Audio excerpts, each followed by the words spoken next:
Hey everyone, my name is Venrin, and in this video we are going to continue with the document classification examples. I'm going to show you how you can upload your trained model on HuggingFace Hub, how we are going to have a look at the training walks that I was able to create using the TensorBoard logger, and we are going to have a look at what the actual accuracy on the test set and validation loss is on our dataset. Also, I'm going to show you how you can build or write a simple function that does inference on a single image. And we're going to do that on the model that is stored on the HuggingFace Hub. So you can download it yourself and try it out. Finally, we are going to continue with creating a confusion matrix and explore the predictions in somewhat more depth. And we are going to see what kind of errors our model is making. So let's get started.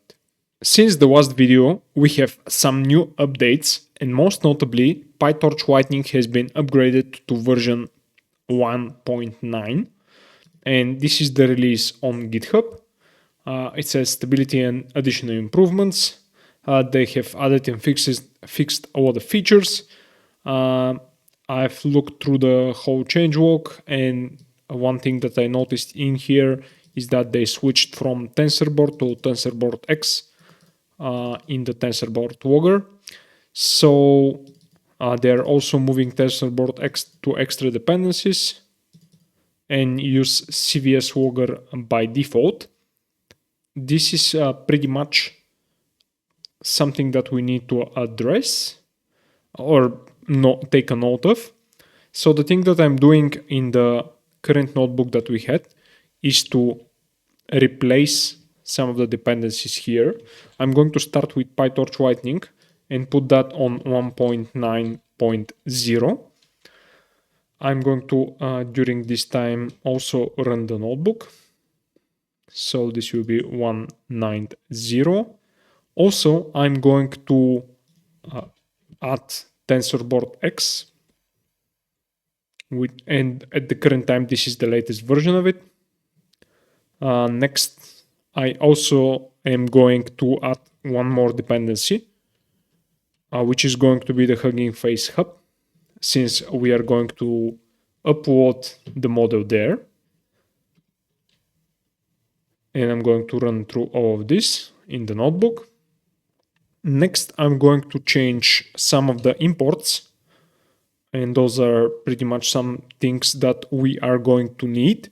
So first, I'm going to include the notebook login from HuggingFace Hub. This is from the dependencies that we just added using the HuggingFace Hub.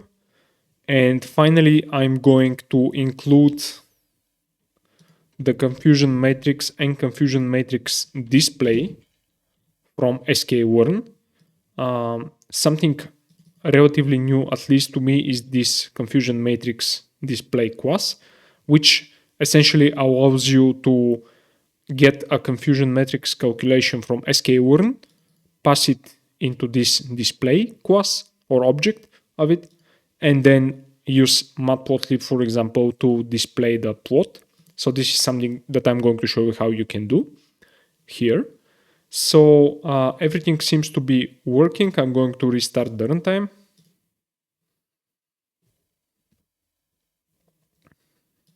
Run the imports.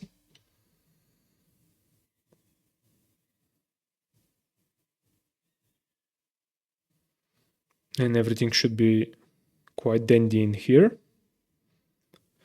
Next, I'm going to go to the part of the notebook where I'm downloading the already created images from the OCR. And you should go ahead and download them, then extract them. And finally, we are going to get the images themselves.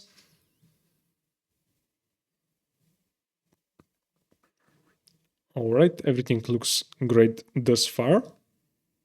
So the next thing that I'm going to do is to go pretty much at the bottom of our notebook And I'm going to go to the document classes.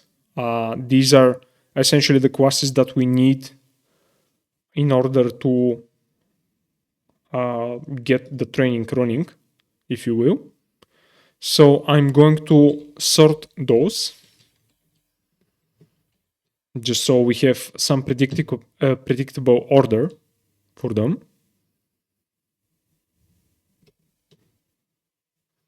So these will be the classes that we have. So this looks great. And then I'm going to run the train and test images. And then there is the code for the training, the whole of the training thing.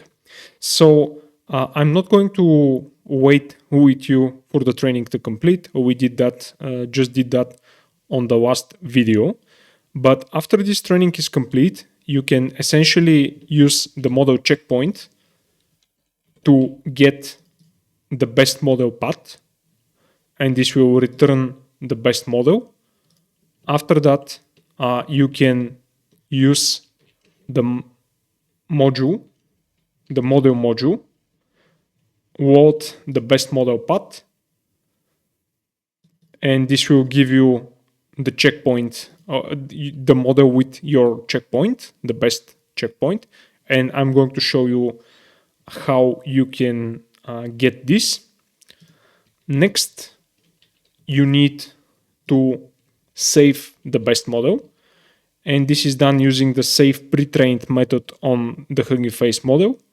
So this will go ahead and take the model checkpoint and save it into a folder called best model. So this is relatively optional, and you're going to see why in a second. Next, I'm going to continue with showing you how you can upload the model to HuggingFace Hub. And if you're not familiar with HuggingFace Hub, let me show you what this is. This is essentially a place where you can upload models, datasets, and spaces. So you can have a look at the different models provided by both HuggingFace Transformers library authors and then third-party users such as ourselves. So you will need, in order to upload a model, you will need to create an account in here. And as far as I can tell, this is absolutely free to upload open or public models. So then you would need to log in. And this is the notebook login provided by the HuggingFace Hub library. Once you run through this, you will be required to give a token which will identify you as the individual person. And finally, you need to essentially push the model to the hub. So what will this do? And I'm going to show you the outputs from my, let's say, cheat notebook. So once you are logged in, you are going to have to enter your token, as I've already told you, and there will be instructions on the display. And then after this is done, you will see that you're essentially creating a commit message. So you're basically committing your document information, and this will go ahead and use your username and then the name that you specified here. So this will be the path to the new model. So this is the cheat notebook. And once you do this, you can go to your account and then the name of the model that you've already specified. And as you can see, this is the model that I created for you guys. So it speaks about what is the initial model, the dataset that we're using, and then the classes that you have here. It also speaks about that actually the inputs of the JSON are required to be from EasyOCR instead of Tesseract. I can guess that you can also use Tesseract, but the results might be subpar using this. and it is specifying the libraries. As you can see, I'm specifying already an older version of PyTorch Lightning, but I'm going to update that. So if you go to files and versions, you will see that we have the README file, and this is essentially a GitHub repo, but it can store larger files. And this is the config of the model that we just uploaded, and this is the binary file that contains the model weights. And if you go to the config, you can clearly see that we have the labels and ID to label and label to ID, which are basically dictionaries or maps from the IDs of the classes to their respective string names. So this is pretty cool. We will use this in a bit. I'm going to show you how. And this is essentially the architecture of the model stored as a config file right here. And these are the weights. And then you have this folder called runs, which I got by manually creating it and then putting in the TensorBoard walk events in here. But luckily, I still have the logs from the training, and these are pretty much the results from there. So as you can see, we have a validation loss that is dropping. So these are the epochs, and the validation loss is nicely dropping. And as you can see, in about 20 minutes of training on T4, we have the minimum of the 5 epoch of training validation loss, and the accuracy that we have achieved on the validation set is around 95.5%. So this looks pretty good, but please keep in mind that this dataset is very this dataset is very imbalanced. So we can continue with, after that we have an overview of what is happening here. So the next thing that I'm going to do is to get this model, and I'm going to download it from the hub. So to do that, I'm going to use the LayoutLM for sequence classification from pre-trained, and I'm going to pass in this URL, and this should go and download it. And then I need to put this model on the GPU since we want to have faster prediction. And I'm going to check if we have CUDA available.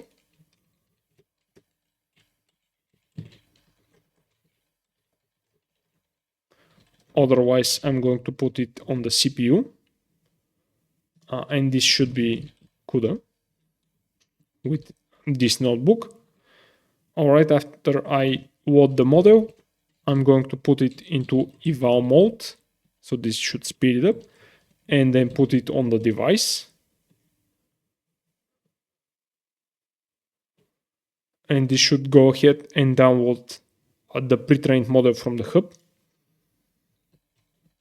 After this is done, I'm going to check the device of the model. And then I'm going to check from the config ID to label, just to make sure that we have the 5 classes and they are properly labeled. So this should go ahead, download it. Then it is loading the weights and the config as well. So yeah, we are on CUDA and we have the 5 different classes. So everything looks perfect thus far. I'm going to continue with writing a function that is basically taking an image and predicting the class, the document class of this image. So let's start. And there are a couple of things that we need to pass in here. We are going to need an image path.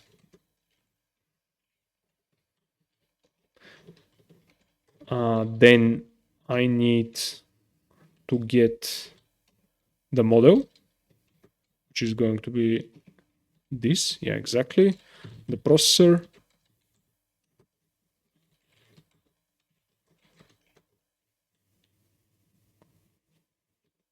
All right.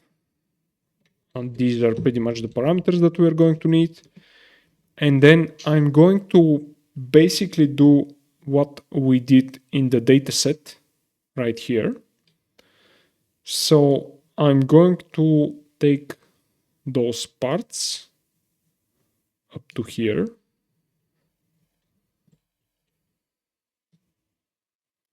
and paste them in.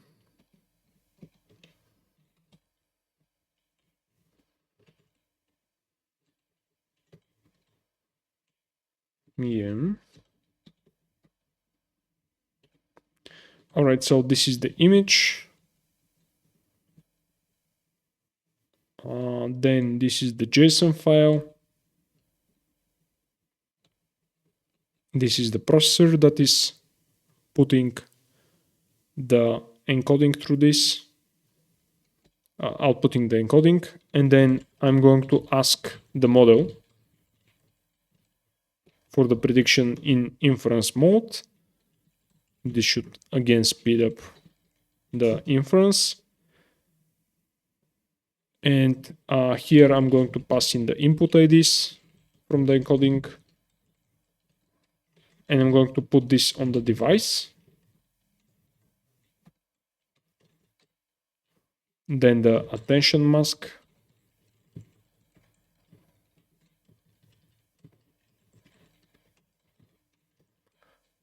Then the bounding box.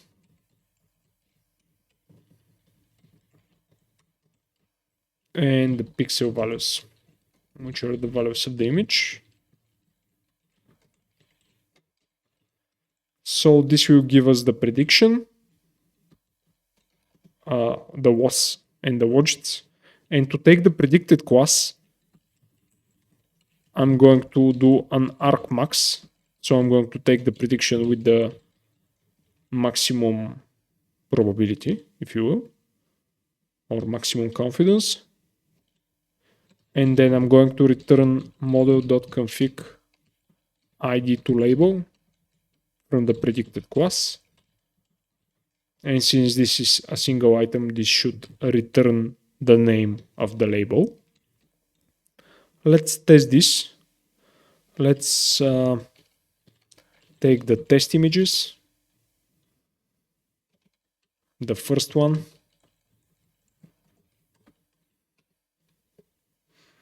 Yeah, obviously this is a bit buggy, but this should be all right.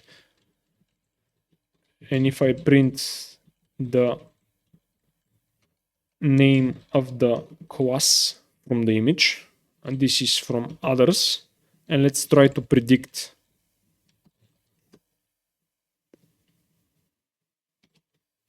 So I'm going to put in the same image path, the model and the processor.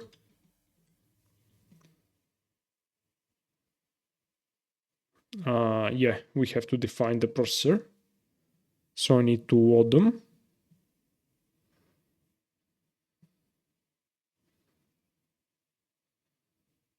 Here they are. All right, this should go ahead and download the tokenizer with everything we need. Yeah, let's run the prediction. Yeah, I also need to run the scale bounding box, which was defined probably, yeah, here. All right, let's try it again.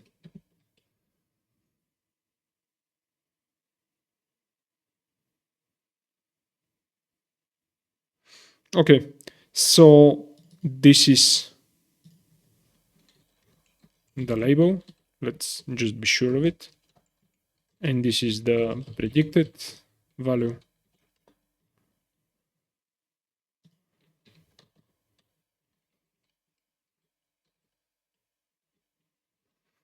All right, so it looks like,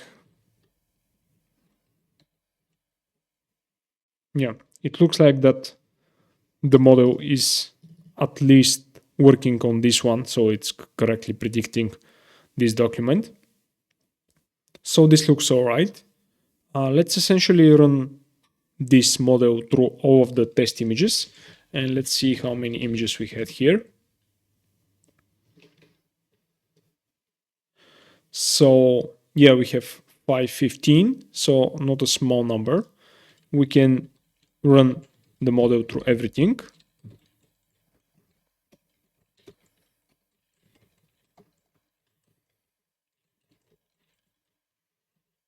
And for the label, I'm going to take the image path, the parent dot name, and then for the predictions, I'm going to essentially code predict document image with the image path, the model, and the processor. So let's run through this. Yeah, and as you can see, this prediction or inference is running very, very fast. This is due to the fact that we are using the GPU. And if you batch this, which is of course possible, this will significantly be sped up. But we are not interested in doing that since we are going to use this function as an API, and the API is going to take just a single image. So this should run just all right. All right, so this should be done in a couple of seconds. So the next thing that I'm going to do is to show you how we can essentially try and evaluate how well the predictions are doing here.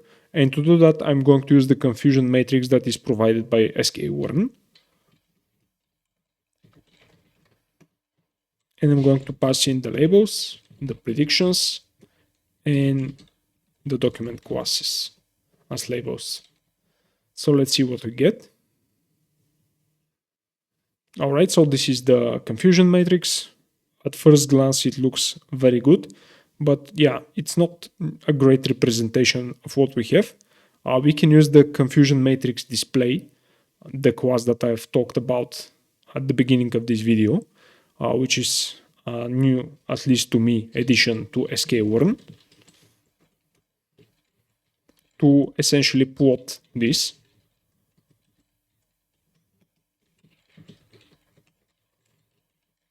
And it takes the confusion matrix and the display labels.